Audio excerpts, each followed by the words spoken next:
Bonjour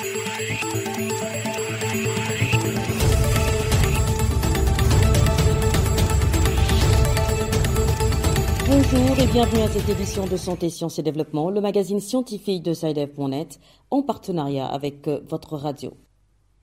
Présentation Sylvie Akoussan. Au menu de cette édition, au Sénégal, vacciner tous les étudiants et enseignants contre le Covid-19 avant la rentrée universitaire de ce mois d'octobre, c'est le souhait du gouvernement exprimé par le ministre en charge de la Santé. Au Tchad, de nombreux cas de paludisme sont recensés depuis plusieurs semaines. Les hôpitaux et autres structures sanitaires n'en désemplissent pas. Et face à la situation, la population est appelée à dormir sous moustiquaire, entre autres mesures.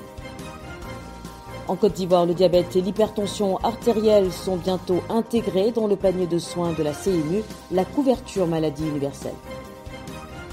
Dans la rubrique Kesako, nous nous intéressons cette semaine à la contraception masculine. Et comme d'habitude, nous allons feuilleter l'agenda scientifique de la semaine à la fin de ce magazine.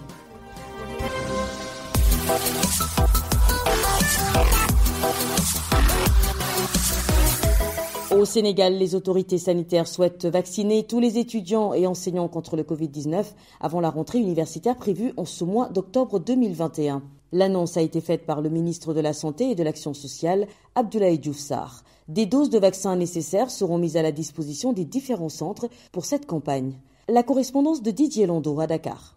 Au Sénégal, l'État a annoncé la mise en place d'une stratégie de vaccination ciblant les enseignants, les élèves et les étudiants en perspective de la rentrée scolaire et universitaire. À en croire le ministre de la Santé Abdoulaye Diouf Sarr, l'objectif est que tous les enseignants et les étudiants soient vaccinés avant de rejoindre les salles de classe et les universités. Pour les étudiants, cette mesure vient à point nommé. Amadou Faye, secrétaire général de l'amicale des étudiants de la faculté des lettres et sciences humaines de l'université Cheikh Anta Diop de Dakar. Nous sommes sur le terrain en train de sensibiliser. Nous sommes à un stade où il est nécessaire de se faire vacciner. L'UCAD, surtout, c'est le Sénégal en miniature. Donc, on ne peut pas se permettre avec la promiscuité d'ouvrir l'UCAD sans pour autant que la majorité des étudiants aillent se faire vacciner. Face à la réticence de certaines personnes vis-à-vis du vaccin, Amadou Faye exclut toute idée de passe vaccinal et estime qu'il faut plutôt privilégier la voie du dialogue et de la sensibilisation. La vaccination relève de la responsabilité individuelle de tout un chacun. Donc, on ne peut pas se permettre de forcer quelqu'un d'aller se faire vacciner. Mais en tant que représentant d'étudiants, en tant qu'acteur citoyen, on peut mener la campagne de sensibilisation, essayer de sensibiliser le maximum d'étudiants. Chaque étudiant doit savoir qu'il a une part de responsabilité par rapport à la société. Donc, nous devons développer cette idéologie de citoyenneté et essayer de sensibiliser le maximum d'étudiants et le maximum aussi de population sénégalaise d'aller se faire vacciner. À la date du 23 septembre 2021, 73 706 cas ont été déclarés positifs, 1853 décès et 888 personnes sous traitement. En ce qui concerne la vaccination, 1 232 940 personnes ont reçu leur dose. Didier Lando, Dakar pour Santé, Sciences et Développement. Au Tchad, c'est le paludisme qui sévit depuis plusieurs semaines. Il faut dire que de nombreux cas sont recensés dans les hôpitaux et structures sanitaires qui enregistrent un nombre élevé de malades.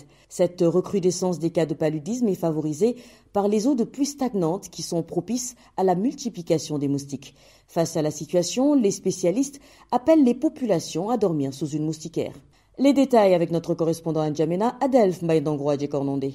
Les salles de consultation des hôpitaux ne se désemplissent pas depuis plus de 5 semaines. Madi, âgée d'une trentaine d'années, est venue avec sa fille souffrante à l'hôpital Le Bon Samaritain. Elle a encore tapé une forte fièvre, alors je l'amène et puis on verra ce que le médecin va faire. Comment elle va? La diarrhée s'est arrêtée.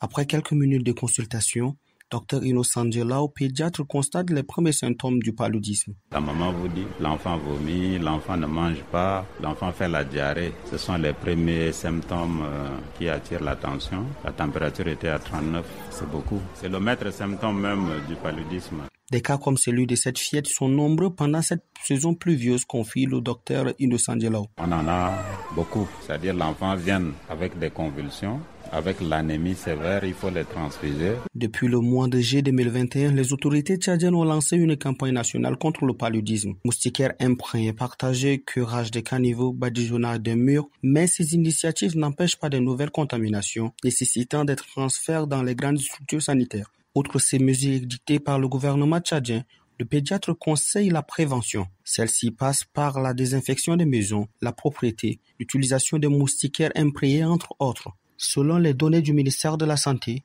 en moyenne, 95 personnes meurent du paludisme chaque mois depuis le début de l'année 2021. Un chiffre qui, selon les experts, pourrait augmenter d'ici la fin du mois de décembre si d'autres mesures pratiques ne sont pas prises. Adelph Mbaïndarouan Kornodé, N'Djamena pour Santé, Sciences et Développement. En Côte d'Ivoire, le diabète et l'hypertension artérielle seront bientôt intégrés à la panoplie de soins de la CMU, la couverture maladie universelle. Une annonce faite par les autorités et qui est saluée par les associations de personnes vivant avec le diabète. Plus de précisions avec notre correspondant à Abidjan, Isiaka Nguessan.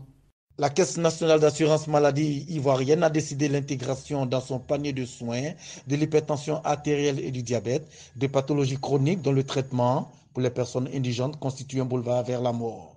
Pour justement sauver ces personnes, à en croire Dr Oumar Koulibaly, chef du service contrôle et prestations à la CENAM, la prise en compte effective de ces pathologies se fera avant la fin de cette année 2021 ou au plus grand tard la fin du premier trimestre de l'année 2022. SAEDEF.net a pu rencontrer Tabitra Rebon, le président de l'association Diabète et Sport de Côte d'Ivoire, qui se prononce sur cette décision de l'État. Le traitement pour un diabétique coûte très cher. D'abord, il faut commencer par les examens en laboratoire. Ensuite, venir pour la consultation. Dieu merci, à l'NSP ici, c'est subventionné, donc les coûts sont moindres. Et après, il faut passer à la phase médicaments. Ça aussi, c'est une autre paire de manches. On ne maîtrise pas les coûts. Chacun a son traitement. Mon traitement va dans les environs de 35 000 par là. Mais en laboratoire, c'est dans les 80 000, les examens et tout. Donc voilà, ça nous coûte les yeux de la tête. Surtout que nous sommes tous des retraités. D'autres n'ont jamais travaillé. Et par manque de moyens, il y en a qui ne suivent plus le traitement. Et ça s'aggrave. Donc, vivement que la couverture maladie universelle se mette en marche.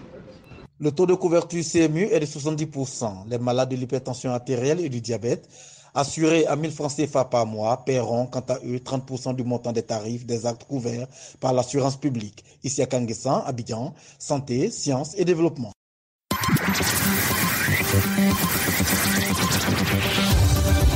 Kesako, qu'est-ce que c'est? Vos questions à la rédaction, les réponses de nos experts. Cette semaine, c'est le Mali qui est à l'honneur pour la question de la semaine. Bonjour Saïdev, je m'appelle Seydou Traoré, j'appelle depuis Bamako au Mali. Je voudrais savoir s'il existe une contraception masculine. Merci. Mettons le cap sur Bamako où notre correspondante Idlet Bissou est en ligne. Bonjour Idlet, vous vous êtes rapproché d'un spécialiste afin d'obtenir des réponses à la préoccupation de notre auditeur. Bien le bonjour depuis Bamako.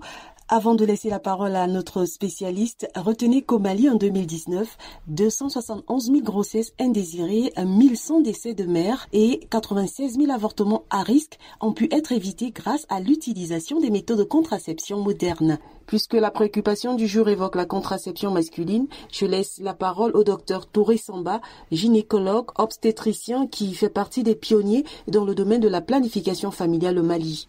Sur le plan contraception masculine, c'est pas très riche. Les méthodes ne sont pas nombreuses. Par exemple, le préservatif masculin, les condoms. Bon, il n'y a pas que la méthode barrière pour les hommes. Il y a aussi ce qu'on appelle les méthodes chirurgicales, qu'on appelle la vasectomie. Et cette vasectomie empêche la rencontre des spermatozoïdes avec l'ovule chez la femme. Et là aussi, ces conditions sécuritaires. Bon, le coït interrompu, ça peut être considéré comme une méthode de planning, mais si on prend l'efficacité, par rapport à l'efficacité, c'est les méthodes les moins, où le taux d'erreur est le plus élevé. Tu vois, le coït est interrompu, mais si les sécrétions de l'homme comportent déjà des spermatozoïdes, ce que les gens ne savent pas. Cela peut contribuer à faire que ces méthodes puissent échouer. Contraception, étymologiquement, c'est toute méthode qui s'oppose à la conception. La conception, c'est un peu l'acte ou le phénomène qui fait que une grossesse est engendrée. Il y a des préjugés par rapport à la contraception de façon générale et il y a la réticence des hommes à s'impliquer malgré tout ce qui a été fait comme effort. C'est un constat, mais cela ne veut pas dire qu'on n'a pas cherché dès le départ à impliquer les hommes parce que ça dépend un peu de la mentalité qui prévaut actuellement au niveau de certaines couches de la population. Maintenant, si on prend cette planification familiale, la sensibilisation n'a pas toujours eu beaucoup de succès auprès des hommes. Malgré tout le travail, l'IEC, l'information sur les médias et tout, les hommes ont été toujours réticents et c'est seulement les femmes qui venaient demander les services. Donc, il y a eu beaucoup de sensibilisation et on a pu convaincre les hommes à accompagner leurs femmes et à utiliser certaines méthodes. Merci à vous, Dr Touré Samba. Je rappelle que vous êtes gynécologue obstétricien et pionnier de la promotion de la planification familiale au Mali. Avant de rendre l'antenne, il faut dire qu'ici, les questions liées à la contraception sont traitées de façon globale. C'est ainsi que les autorités se sont d'ailleurs engagées à faire passer le taux de prévalence de 15% en 2018 à 20% en 2020, avec pour objectif de réduire les besoins non satisfaits de la planification familiale. Mais jusqu'en 2020, le taux de prévalence n'a pas atteint 17%. Merci Idlet, je rappelle que vous étiez en ligne de Bamako au Mali. Si vous aussi souhaitez nous adresser une question, une seule chose à faire, appelez, écrivez ou laissez un message vocal au numéro WhatsApp suivant, le +221 77 846 54 34. Je répète, le +221 77 846 54 34. Votre question, vous pouvez aussi nous l'envoyer par email. L'adresse email, c'est celle-ci, podcast@sidev.net. Podcast s'écrit P-O-D-C-A-S-T et Sidev s'écrit S-C-I-D-E-V. Je répète, podcast@sidev.net. Vos questions et commentaires sont attendus à ces différentes adresses à tout moment de la journée. L'agenda. C'est l'heure de feuilleter l'agenda scientifique de la semaine avec Virgile Aissou. Bonjour Virgile. Bonjour Sylvie, bonjour chers auditeurs. Alors, quels sont les événements scientifiques à retenir cette semaine? À l'agenda cette semaine, en amont du sommet Afrique-France de Montpellier en France, le CIRAD, Centre de coopération internationale en recherche agronomique pour le développement, coordonnera des journées sur l'agroécologie lundi 4 et mardi 5 octobre. C'est dans le cadre des Montpellier Global Days Africa. Ensuite, le bureau régional multisectoriel de l'UNESCO pour l'Afrique centrale organise un atelier de concertation des experts sur la sécurité de l'eau dans un contexte de changement climatique. Ce sera du 6 au 8 octobre 2021 à Douala, au Cameroun.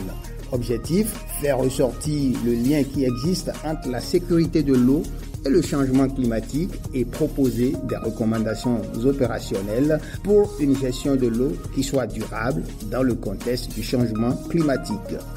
Notons aussi que le 6 octobre, c'est la journée mondiale de la paralysie cérébrale. Il s'agit d'un handicap causé par des lésions irréversibles sur le cerveau du fœtus ou du nourrisson. La paralysie cérébrale est caractérisée par un ensemble de troubles du mouvement et de la posture accompagnés de difficultés cognitives ou sensorielles. Elle touche 17 millions de personnes dans le monde, soit une naissance sur 450. Voilà Sylvie, ce sera tout pour cette semaine. Merci Virgile. Chers auditeurs, c'est la fin de ce magazine hebdomadaire de Santé, Sciences et Développement. Merci également à vous de l'avoir suivi. Rendez-vous la semaine prochaine pour une nouvelle émission. Même heure, même fréquence. D'ici là, portez-vous bien. Cette émission est disponible en podcast sur le site sidev.net/fr. Cette émission a été réalisée sur financement du CRDI, le Centre de recherche pour le développement international, un organisme public canadien. Le CRDI investit dans le savoir, l'innovation et les solutions afin d'améliorer les conditions de vie dans les pays en développement.